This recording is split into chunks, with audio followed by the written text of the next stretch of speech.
എന്നിട്ട് ഒരു ഫ്രിഡ്ജിലേക്കൊരു 2 മണിക്കൂർ കൂടുതൽ ഞാൻ വെച്ചു. എന്നിട്ട് അതിൻ്റെ മുകളിലുള്ള ആ കട്ടിയുള്ള പാൽ മാത്രം എടുത്ത് തന്നെ വെള്ളം ഉപയോഗിച്ച് കണ്ടില്ലേ. ഇല്ലെങ്കിൽ സാധാരണ നമ്മൾ ചെയ്യുന്ന ഈ വെള്ളത്തോട് കൂടിയാണ് നമ്മൾ അടുപ്പിലേക്ക് വെക്കുന്നത്. അപ്പോൾ അത്രയും തീ വേണ്ടി നമ്മൾ സ്റ്റൗവിൽ വെക്കുന്നതുകൊണ്ട് ആ ബുദ്ധിമുട്ടുള്ളതുകൊണ്ട് ഇത് ഇത്രയും എടുത്തിട്ടുള്ളൂ. ഇതാണ്ടല്ലേ, ഇതിലേക്ക് എടുത്താൽ കട്ടിയരിപ്പുണ്ട് എൻ്റെ പാലല്ല. അതെടുത്ത് 5 മിനിറ്റ് ഹൈ ഫ്ലെയിമിൽ വയ്ക്കുമ്പോൾ തന്നെ നമുക്കിത് ഈ ലെവലിൽ കിട്ടും. 5 മിനിറ്റ് ഹൈ ഫ്ലെയിമിൽ വയ്ക്കുമ്പോൾ തന്നെ നമുക്കിത് ഈ ലെവലിൽ കിട്ടും. അത് കഴിയുമ്പോൾ ഒരു 10-15 മിനിറ്റോടെ തന്നെ നമുക്കിത് ഫുള്ളായിട്ട് നമുക്ക് എണ്ണ തിരിച്ച് കിട്ടും.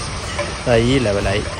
ഞാനത് 20 മിനിറ്റാണ് ചെയ്തിട്ടുള്ളത്. അടി കട്ടിയുള്ള പാത്രം നല്ലതല്ലാതെ കൊണ്ടാണ് എനിക്ക് ഇച്ചിരി അടി പിടിച്ചു. അതുപോലെ തന്നെ ഇന്ന് ഇച്ചിരി കറക്കുകയും ചെയ്തു. നമ്മൾ നല്ല ഓട്ടുരുളി അതുപോലുള്ള കട്ടിയുള്ള വെങ്കല പാത്രം ഉണ്ടെന്നുണ്ടെങ്കിൽ ഉണ്ടല്ലോ അടിപൊളിയായിട്ട് കിട്ടും. അപ്പോൾ ഞാനൊരു 3 തേങ്ങ എടുത്തതിന് എനിക്ക് ഏതാണ്ട് 200 ഗ്രാമോളം കിട്ടിയിട്ടുണ്ട്. അപ്പോൾ നിങ്ങൾ തീർച്ചയായും ഇതൊന്ന് പരീക്ഷിച്ചൊക്കെ. ഇതിൻ്റെ ക്വാണ്ടിറ്റി കുറഞ്ഞിരിക്കണം നോക്കേണ്ടത് വലിയ ബോട്ടിലായിട്ടുള്ളതാണ്. ഓക്കെ, അടുത്തൊരു വീഡിയോ കാണുന്നവരെ ബൈ.